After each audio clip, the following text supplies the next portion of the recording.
Markets Crypto TV presented by CoinSwitch Kuber. I'm Meloni Bhatt. Now, as we record this, India's government is considering a ban on all private cryptocurrencies in a proposed cryptocurrency bill, which will be tabled in the winter session of Parliament. The information on the Lok Sabha website, which is the lower house of India's parliament, says that the government, one, aims to create a facilitative framework for the creation of the official digital currency to be issued by the Central Bank of India. Two, while it seeks to prohibit all private cryptocurrencies in India, it allows for certain exceptions to promote the underlying technology of cryptocurrency and its uses, which is the third and the main point. More will only be known once the bill is tabled. Now, for our purposes today, the main point is the focus on the underlying technology of crypto, and that's blockchain, which is exactly what we will discuss with Eric Troutman, who is the CEO of NEA Foundation. On his website, erictroutman.com, he calls himself a challenge-addicted entrepreneur dedicated to empowering creators and communities. He studied mechanical engineering, went on to work at Wall Street, and is now building businesses. He joins us from Seattle in the US. Eric Troutman, thank you very much for your time today. Thank you so much. It's a pleasure to be here. Well, to start off, any thoughts on Indian government's move to regulate crypto, to ban crypto, and to put in a framework for a central bank-backed digital currency? Well, obviously it's current, and there are a lot of different issues that are really wrapped up in this. And I think it's a lot to speak to at once. I think for a long time, governments have been exploring and have been curious about the idea of crypto as a currency. I think Bitcoin was obviously the beginning of all of this. And one of the interesting things about Bitcoin is that it is truly a global currency. I mean, it's a currency that's based on the underlying technology that is fully decentralized and run by people all around the world. And it extends beyond any individual nation, and that's a very difficult thing in general for governments to accept, given that they've typically and historically had full control of their nation's monetary supply. And so I think it makes a lot of sense on two levels. There's a lot of regulation that is very sensible and meaningful that's designed to accomplish the same goals as any financial regulation, which is to make sure that bad things don't happen.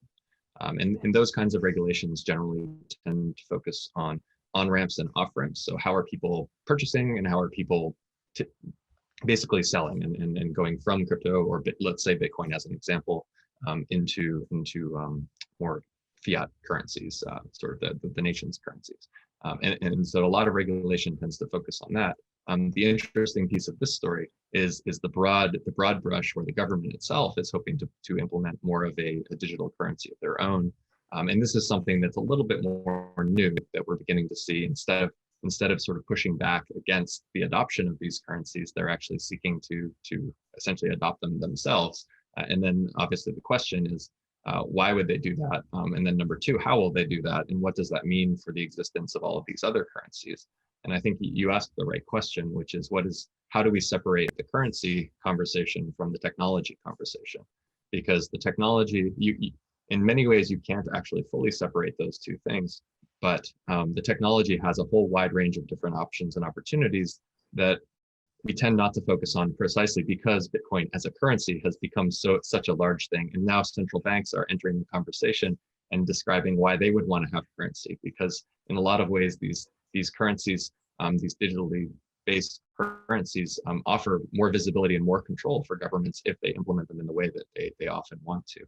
So I think it's a fascinating topic, and it's a very large topic. It's a very current topic, and I'd love to discuss a little bit more about, how do we separate those issues? So, as you said, cryptocurrencies is one of the use cases of blockchain. In the next, say, 5 to 10 years, where do you think the real scope of cryptocurrencies lie? And what are some of the other areas or industries where you see blockchain potentially helping to transform business or the way we do things? Yeah, I think it's worth just taking a moment to look at the brief journey of how we evolved from Bitcoin to where we are today.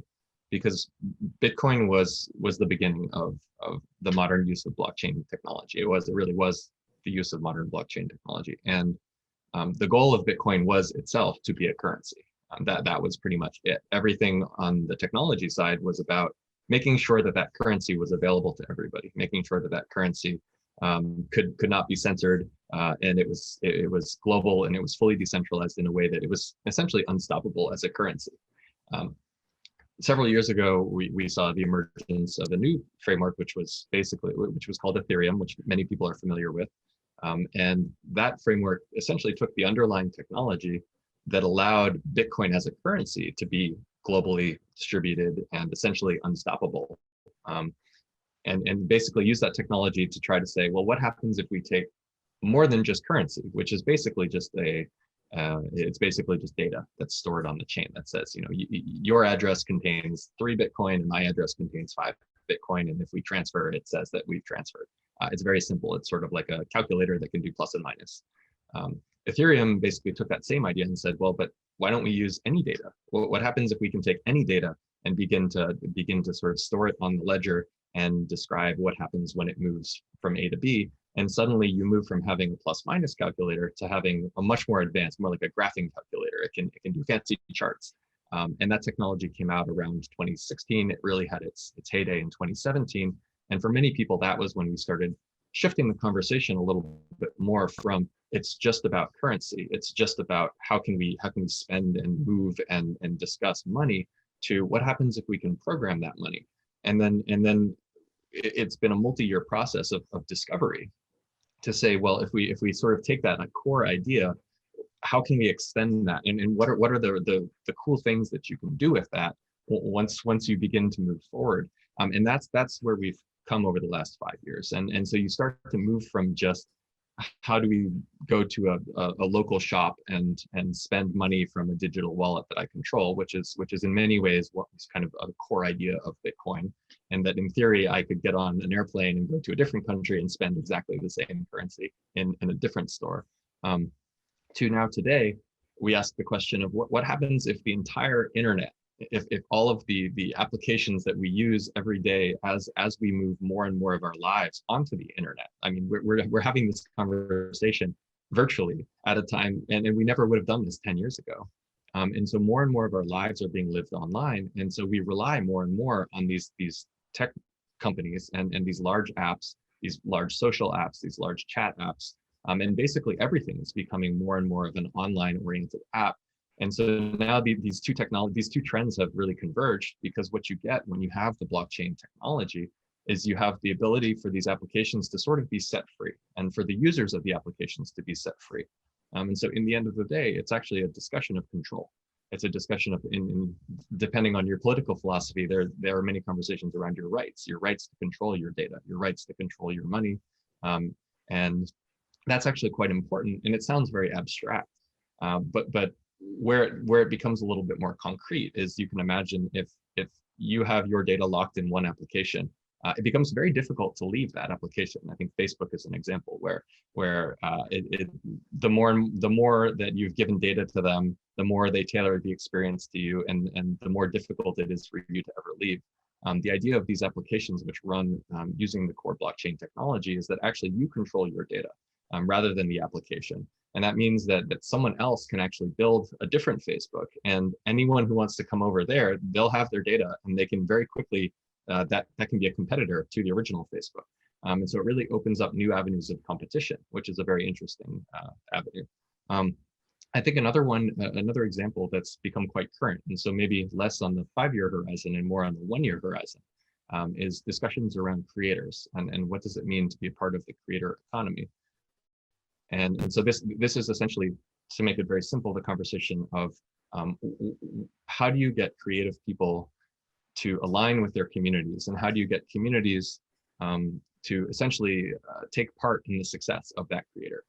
So if you found a local artist, a local musician who you found to be very talented, and they were playing in a local venue, and you just fell in love with their art, and you wanted to be a part of their journey, and you could lend them money to go on a tour, to begin to send themselves out, and then at every stop more people could help and and could sort of be a part of this a crowdsourced enthusiasm behind this artist. And what this technology allows you to do is to create these virtual communities that have their own virtual bank accounts, so that the entire community can sort of pool their money together. It also allows the creator then to give back. And so if that creator were to produce an album, they can say that some portion of the proceeds of the album actually go back to their community. And that community can then vote and decide where do those funds actually go? How would they like to spend that? And what's very interesting about that is that actually, for the first time, closes the cycle and allows creators and communities to be fully aligned behind the success of those creators. Meaning that if the artist becomes very successful, the people who back them day one have a financial upside in their success, or it doesn't have to be financial. They can also be contributing some sort of rights to meet the artist after shows and things like that. All of these things are really only possible because you create these containers that exist independent of any other platform. They're not going to go away. They're sort of it's almost like taking the idea of me having a Bitcoin wallet and giving it to an entire community and saying, what happens if the entire community has a Bitcoin wallet of sorts? And then how can that wallet begin to participate in the success of many other things? So I think the potential for building momentum behind ideas and building momentum behind people, and then creating an economy where creators are very well supported is fascinating to me, and I get very excited about that, obviously. It sounds like it's a collaborative approach, and it's a collaborative way of doing things. And, it's very easy to kind of mesh with the other systems which already exist. But, while we're doing all of that, do you think it would lead to, if you look at the societal and the economic impact of this on the system as it exists right now, is there a fear that a lot of jobs could be lost? Will that fuel other kinds of social and economic problems?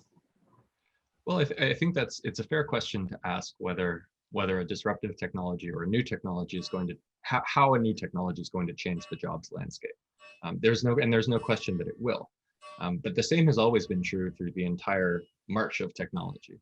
Of course, the example everyone likes to use is the difference between horses and cars. And of course, the people who took care of horses had a very difficult time when cars came along. But I think we all agree that we like cars better. And so really, in a lot of ways, it's just a question of how do we change?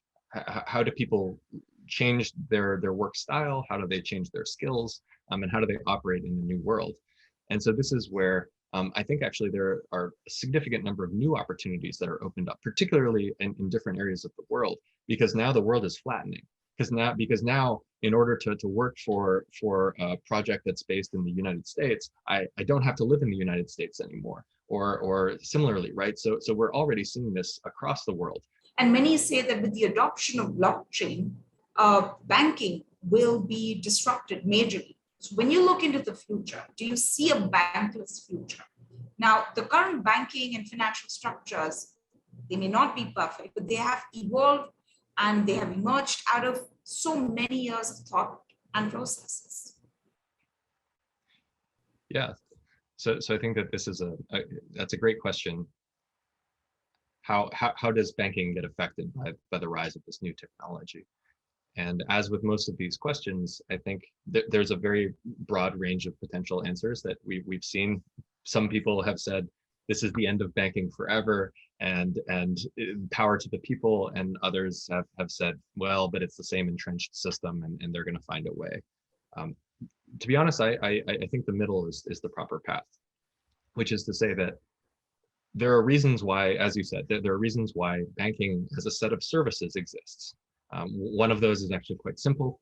Retail banking, people don't want to have to think about their money. They don't want to hide their money under their mattress. It's much better if they know and they trust that someone else is going to safeguard their money and it'll be there when they want it to. Insurance is another banking related service that's quite sensible for people who don't want to who are willing to pay a small amount to take the risk off of their lives. And these all make sense. Again, lending and borrowing and financing of businesses and all of these things are actually very valuable services. and I think that all of these things do begin to reproduce themselves in a blockchain-based world, and have, in many cases, reproduced themselves in a blockchain-based world. They look different. And so I think two of the key pieces of, or probably the most important key piece, though, is that competition is much easier in this world, which is, as I said previously, these components are all available to everyone. So when one group of developers creates a lending protocol that allows anybody to participate, to lend or to borrow from, when one group of developers creates that, a totally different group of developers can look at that, can learn from it, and can build a new set of components on top of that, which take that lending and borrowing and then convert that into a more stable currency. And then some normal person can then use the stable currency and doesn't even have to know that all of that other stuff is happening underneath the surface. And so what's new about that, what changes and what's disruptive, is that it's moving much faster and anyone can participate. Because what's really fascinating is that if I'm just a normal person, and you have created this technology, I don't actually have to trust you. I don't have to trust you as a bank. I don't have to trust you. I just have to trust the technology that you've created. And because it's open source technology, anybody can verify that code works in the way that you say it works. That doesn't mean it's an easy problem. It's still difficult, but fundamentally that changes the entire game, which means that I no longer have to trust the banker. I just have to trust the code that the banker has written. And then around that, there will still be human-facing services. But the major difference is that the walls that have been put up around the financial system, and as someone who is a part of the financial system, I understand how high those walls can be. Now those walls are much more difficult to maintain for large institutions. And I think that can be scary for the ones who don't change, but it's an opportunity for the ones who are willing to change to adopt the new mentality. Right. Yeah, a very good point about financial inclusion, that maybe this will broad base it for a huge part of or a big number of people who are not able to be part of the financial system at this point in time. Tell me, what happens to all the money as we know it? Will it all be tokenized? Oh, now you're asking me to put on my forecasting hat. So a lot of these things come back to the push and pull between what's probably best for people and then what are the existing systems going to allow to happen. And there's kind of a race between these two things always, and in almost everything. And what I think is probably best for everyone is if there is a global open financial playing field where anyone can participate, where there's a global currency. That sounds wonderful, because that financial system seems like a financial system that I would want to be a part of, because anyone can be a part of it. And if it's not good, someone can build a better piece on top of it, and I'll go use that one. That sounds like a really good idea. The challenge, and there are very legitimate challenges, which is on one side, you need to prevent bad things from happening. And this is one of the goals of the regulation of the existing financial system.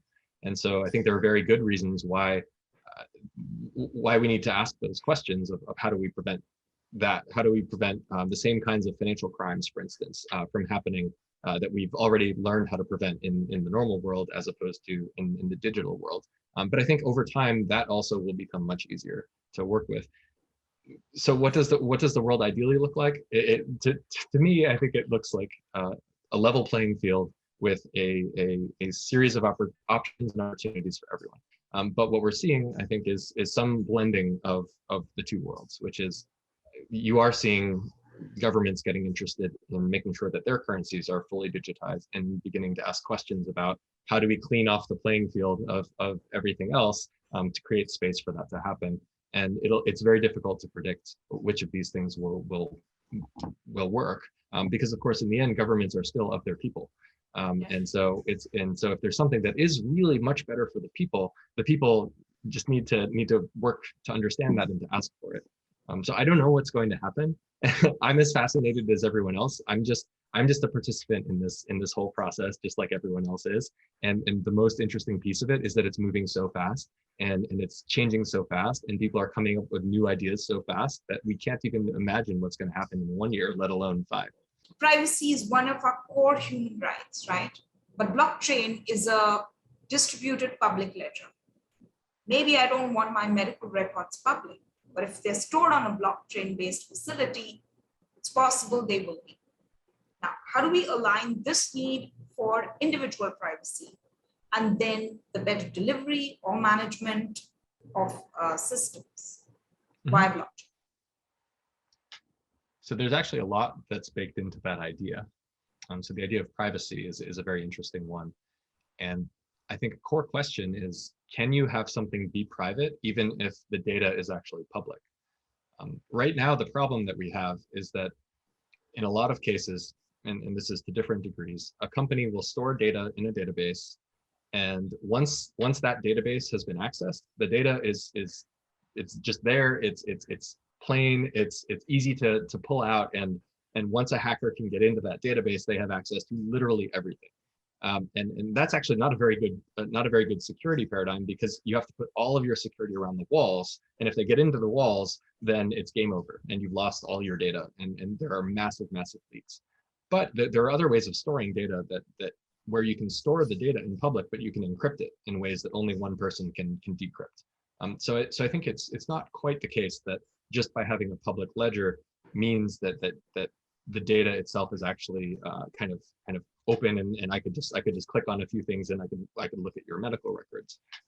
So that's one thing that's important. The other piece is that there are multiple ways of running blockchain technologies. So as an example, the architecture behind Near protocol is sharded. It's broken into many pieces and it expands as the demand on the network rises, which helps solve a lot of problems that existed previously in blockchains that made it difficult to use if many people were trying to use it. And one of the interesting things you can do is you can take one of those pieces of the network and you can make it private, meaning that a company could run their own shard. It's called a private shard. A company could run their own shard. They could sort of validate the data within that shard. They could keep the things protected, and that shard was actually access controlled. But then it would also have access to everything else from outside that world in a very seamless way. So I think on both sides of that question, there are solutions. And when you combine those two things, I think you actually get a very strong framework for making sure that even though its underlying technology is public, the data itself can be quite protected. Right. I want to go to smart contracts. Now, contracts made on a blockchain are not legally recognized as substantial agreements in many countries. Blockchain, though, is not limited by boundaries because user can be from different countries. So then in that case, which laws should apply to smart contracts, transactions, or agreements?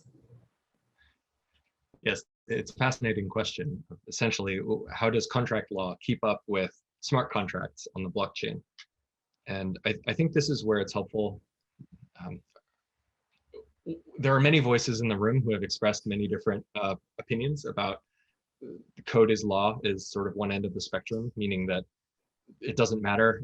They believe that if it's written in the code, that's what matters. And if you sign a contract in code and your money, the contract moves your money one direction or moves your data one direction, that you have no right to recover that. And the reality is that that's actually what happens. But I think as we merge the ideal world of sort of core technology with the real world of human beings, it's many humans don't want to participate in those kinds of contracts because there are no safeguards. And so again, as with most things, the reason that contract law exists is because of hundreds or thousands of years of people making mistakes or people running into disagreements and conflicts that are normal human conflicts, and they need a way to resolve those. So then the question is, in a broad global context, what are the laws that actually should govern contracts? And I think that this is where you get into, you can use the technology as basically just technology, where if one person is in Australia and one person is in Thailand and they need to create a contract in the real world, today they would choose one framework. That someone would write that contract and there would be safeguards based on the local contract law. The other person would accept that, and lawyers would get involved if there were any issues. And I think that that's still going to be the root of all international contracts, of all contracts, even in the meta world. Now, the question is, will people be effectively engaging in contracts without signing legal documents underneath them? And I think that's where things get quite interesting. And is probably going to be the case that you will see many of these transactions occur in ways that don't have a legal sort of a contract framework underneath in a normal country. And I don't know what's going to happen there, but there's always going to be some choice, because if I'm not comfortable placing my money into a lending contract that and where if it disappears, if something was wrong with the way that contract was written, that my money could disappear and I would have no rights. If I'm not comfortable with that, then I should actually go through an intermediary or some business that takes that risk in the middle. And I think that's where we get back to the idea that we still need to rebuild certain pieces of the service side of the financial ecosystem, which is that there's always going to be someone who's willing to take that risk, who's willing to say, take my money, and then they will put it in this other contract, but they will warehouse the legal risk, and then we can sign a contract based on my local jurisdiction's legal framework. So it's a very interesting question, and I think it extends across all different areas too. Employment is also a really fascinating question when you have people who could potentially work globally. It's not a new question. It's the same question we have with all forms of digital employment, but it's becoming more and more and more important as people are moving more digitally and as they're getting paid in digital currencies or digital means, which don't always show up on existing systems. But someone somewhere wants you to pay taxes. They want you to give workers rights at some point. And every country is different. And I think these are very challenging questions, but we're going to find a way. Eric Troutman, lots of moving pieces in blockchain. It's been a fascinating conversation, and there are many things that we don't understand. But as the technology expands and as more and more people join in, I'm sure this is all going to create, hopefully, a world which will be more equal. Thank you very much for your time today. Thank you too. I appreciate it. That's it from us. Stay with ET Markets Crypto TV for more updates on all crypto related news. From all of us here, goodbye.